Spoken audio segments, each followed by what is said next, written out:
If you were to write down everything you needed to become better prepared or everything you thought you needed, your list would probably end up in the thousands of dollars range and maybe even more than that.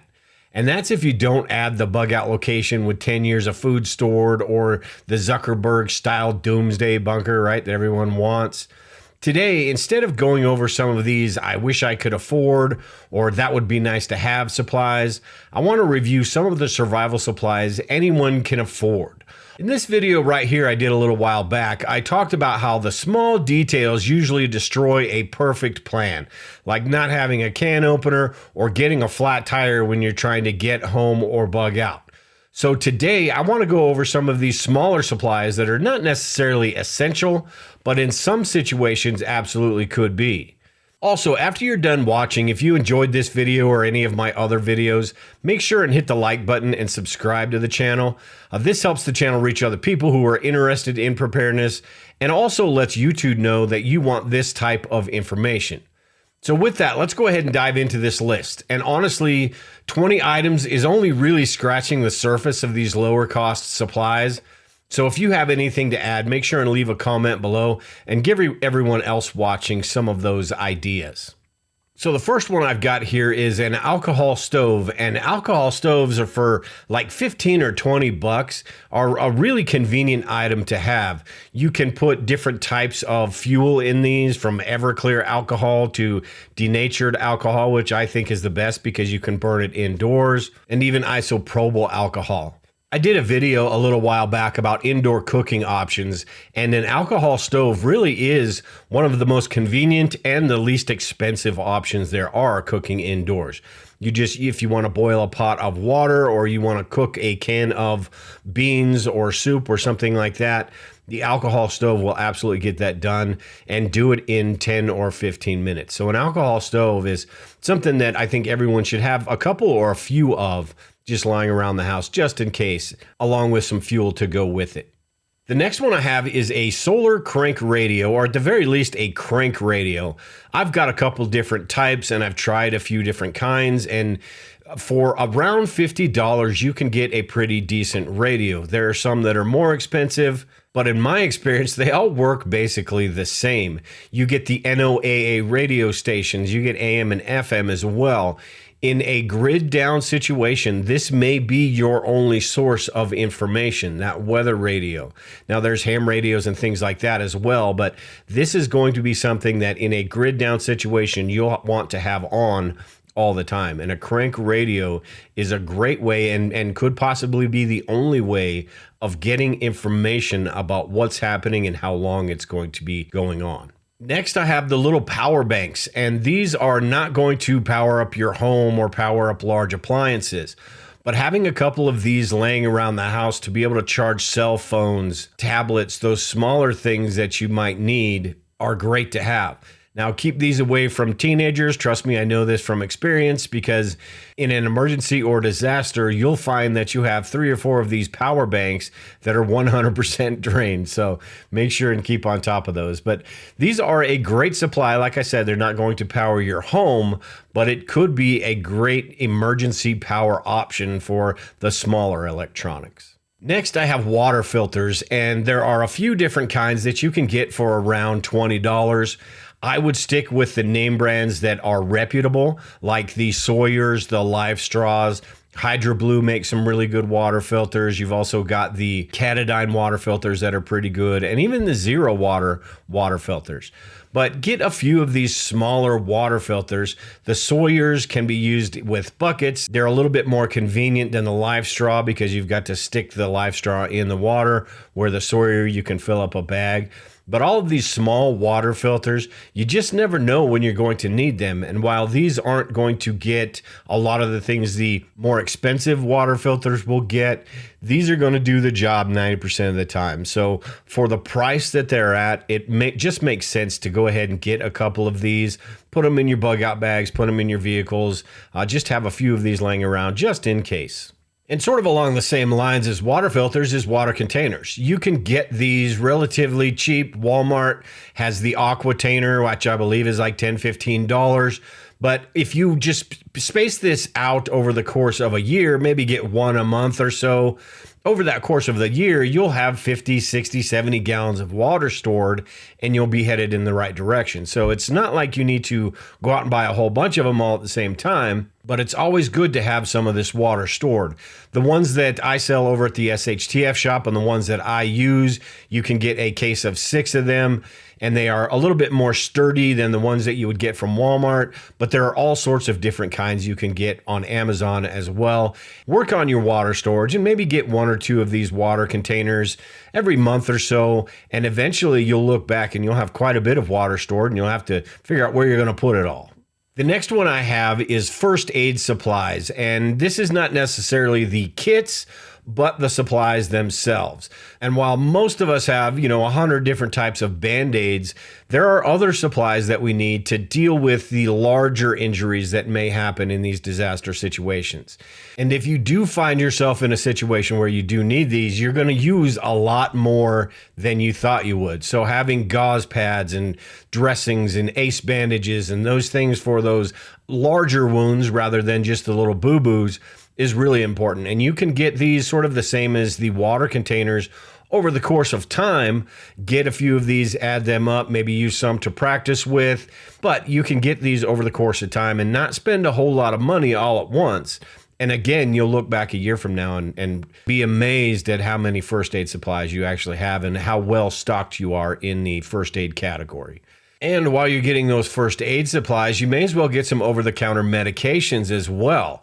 We all have the ones that we use regularly, but you've got to think about how our diets are going to change and what that is going to affect, and the vitamins and minerals, maybe the antidiarrheals, all those medications, those over-the-counter medications that if you may not ever need them, but if you do need them, you're going to be really glad that you have them. The heartburn relief, all of those things that we sort of don't even think about until we need to think about them. In a disaster situation, it's going to be good to have those. So think about these over-the-counter medications as well. Next, I have a cutting tool, and we talk about fixed blade knives all the time in preparedness, but it doesn't have to be a $200 or $300 knife. Mora Knit makes a fantastic knife, the Mora Companion, and you could even use just a box cutter or maybe even one of those little credit card folding knives, which are a little bit gimmicky, but they're one of the better gimmicky products out there. But most of the time, with the knife that you're going to use, like the one I keep in my pocket on a daily basis, 99% of the time that's used to open boxes and things like that. So having a box cutter or a small Mora knife, something like that, is nice to have because most of the time you're not going to be using a knife to whittle wood or, chop firewood or anything like that. You're going to be using it for these smaller tasks. Now, the next few I have sort of go along the same lines. These all will work in conjunction with each other, and that's paracord tape and tarps, and even plastic sheeting. All of these can be used for a number of different situations, from building a shelter to patching a hole in the roof to insulating your home. Maybe you put up some plastic sheeting on the windows. And when you don't have access to the more conventional methods, having some paracord to tie things together, having some tape, duct tape is fantastic. You can use it for everything. And having some tarps that are higher quality could make all the difference in the world as far as shelter or insulating your home. Plastic sheeting is relatively inexpensive depending on the thickness you get. Visqueen is what it's called. And you can, if it's some sort of pandemic situation or any situation where you just need to heat up a small room, you put some plastic sheeting on that window and put some duct tape on it or other kinds of tape, and you can insulate that room really, really well. So plastic sheeting, tarps, tapes, paracords, all of these are good to just stockpile a few here and there because you never know when you're going to use them, and they're all going to be useful in a number of different situations. And you've also got Mylar blankets, which could be used for the same thing, although you're going to have to put together, maybe with some duct tape, a bunch of these Mylar blankets, and you won't be able to see out, which may be a good thing. But these are low cost. You've got the ones that we all have, right? Probably all have the dollar. You can get, 10 for $1 or 10 for $10 or something like that. But also make sure you get the little bit better Mylar blankets as well. These are $5 to $15 depending on which brand you get. but you're in a situation where you actually need those. I've got one in my car because I don't want to, if I'm stuck on the side of the road or something, I don't want to have to build a tent or a shelter out of one of these $1 Mylar blankets. Will it work? Probably, maybe, but a higher quality Mylar blanket, maybe even ones with the grommets in them, sort of like a tarp, but much lower quality, are going to do a whole lot more than these $1 Mylar blankets. So get a bunch of these low-cost Mylar blankets, that's fine, but also invest in a few that are a little bit higher quality, ones that you might want to put in your vehicle or your bug out bag, the important ones that you're going to want to use before you have to use those little cheap ones. Now, the next one I have here is FRS radios, and there are a bunch of different types of radios. Ham radios are the prepper favorite because they give you just unlimited possibilities as far as who you can communicate with and how far you can communicate.